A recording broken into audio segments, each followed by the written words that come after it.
நொச்சிகுள மக்கள் தொடர்ந்தும் பழிவாங்கப்படுகிறார்கள். இன்றைக்கும் தொடர்ச்சியாக அந்த கிராமத்து மக்கள் படிப்படியாக படுகொலை செய்யப்படுகின்ற சூழல் காணப்படுகிறது. இந்த துப்பாக்கி பிரயோகம் நொச்சிகுள மக்களை பார்த்துதான் பிரயோகிக்கப்படுகிறது என்பது எல்லோருக்கும் தெரிந்த விடயம். அவை போலீசாருடைய மெத்தன போக்கும் இதிலே அடங்கி இருக்கிறது. அந்த கிராமத்து மக்கள் அச்சத்தோடு வாழ்ந்து கொண்டு இருக்கின்ற சூழலில் மீண்டும் நீதிமன்றத்துக்கு முன்னால் இந்த படுகொலை நடைபெற்றிருக்கிறது. கொழும்பிலிருந்து இதற்கான ஒரு படை ஒரு அணி வந்து இதை விசாரித்து உடனடியாக நடவடிக்கை எடுக்க வேண்டும் என்பது என்னுடைய வேண்டுகோளாக இருக்கிறது. எல்லாருக்கும் வணக்கம்.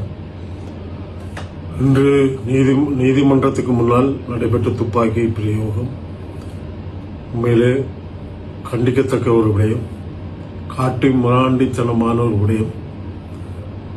இதற்கு அங்கே இருக்கின்ற போலீசார் முழு பொறுப்பையும் எடுக்க வேண்டும். நொச்சிகுள மக்கள் தொடர்ந்தும் பழிவாங்கப்படுகிறார்கள். இன்றைக்கும் தொடர்ச்சியாக அந்த கிராமத்து மக்கள் படிப்படியாக படுகொலை செய்யப்படுகின்ற சூழல் காணப்படுகிறது. இந்த விடயத்தை போன அரசாங்கத்தின் மக்கள் பாதுகாப்பு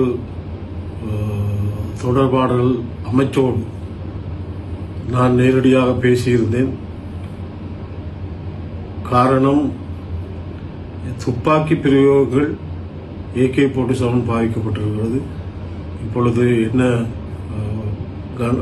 துப்பாக்கி பாவிக்கப்பட்டிருக்கிறது என்று தெரியவில்லை. இந்த துப்பாக்கி பிரயோகம் நொச்சிகுள மக்களை பார்த்துதான் பிரயோகிக்கப்படுகிறது என்பது எல்லோருக்கும் தெரிந்த விடயம். அவை போலீசாருடைய மெத்தன போக்கும் இதிலே அடங்கி இருக்கிறது. அந்த கிராமத்து மக்கள் அச்சத்தோடு வாழ்ந்து கொண்டு இருக்கின்ற சூழலில் மீண்டும் நீதிமன்றத்துக்கு முன்னால் இந்த படுகொலை நடைபெற்றிருக்கிறது. அவை இது கண்டிக்கத்தக்கது. இது ஜனாதிபதியின் கவனத்திற்கும் பாராளுமன்றத்திலும் நாங்கள் இதை ஒரு முக்கியமாக எடுத்துக்கொள்ள இருக்கிறோம். ஏனென்றால் இது தொடர்ச்சியாக நடைபெறுகின்ற விடயமாக இருக்கிறது. போன உயிரை திருப்பி பெற முடியாது. அந்த உயிர் நீத்த துப்பாக்கி பிரயோகத்தால் பல சம்பவங்களால் உயிர் நீத்த அந்த குடும்பங்கள் மிகவும் பாதிப்புக்குள்ளாக இருக்கிறார்கள். இனி அந்த கிராமத்து மக்கள் அச்சத்தோடு வாழுகின்ற நிலைமை தொடர்ச்சியாக இருந்து கொண்டிருக்கிறது. அவை இதற்கு ஒரு முற்றுப்புள்ளி வைக்க வேண்டும். இதிலே முழு பொறுப்பையும் போலீசார் எடுக்க வேண்டும். இந்த அழுத்தத்துக்கு காரணம் போலீசாருடைய கவலையினம் என்பதை நான் இங்கு குறிப்பிட விரும்புகின்றேன். அவை முப்படைகளும் அங்கு பாதுகாப்புக்கு இருக்கிறது போல காட்டிக்கொண்டு இந்த விடயங்களுக்கு அனுமதி அளித்திருக்கிறார்களா என்பது கேள்விக்குறியான ஒரு விடயம். அந்த வகையிலே இது நிறுத்தப்பட வேண்டிய விஷயம். சம்பந்தப்பட்டவர்கள் உடனடியாக கைது செய்யப்பட வேண்டும்.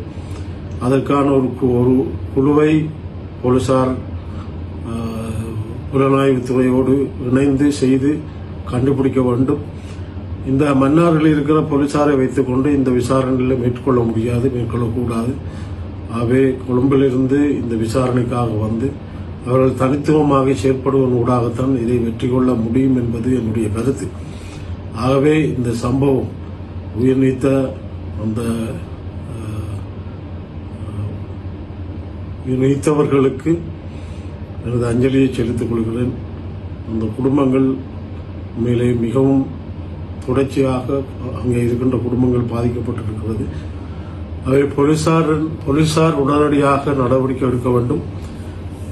மன்னார் போலீசார் தவிர்த்து கொழும்பிலிருந்து இதற்கான ஒரு படை ஒரு அணி வந்து இதை விசாரித்து உடனடியாக நடவடிக்கை எடுக்க வேண்டும் என்பது என்னுடைய வேண்டுகோளாக இருக்கிறது.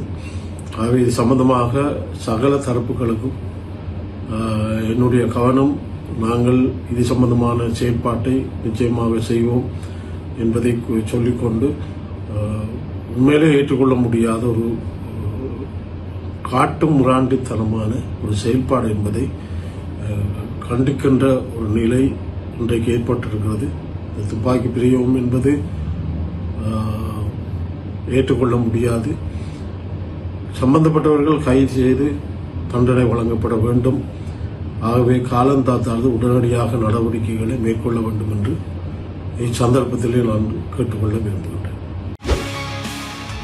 செய்திகளை உடனுக்குடன் தெரிந்து கொள்ள உடனே சப்ஸ்கிரைப் பண்ணுங்க.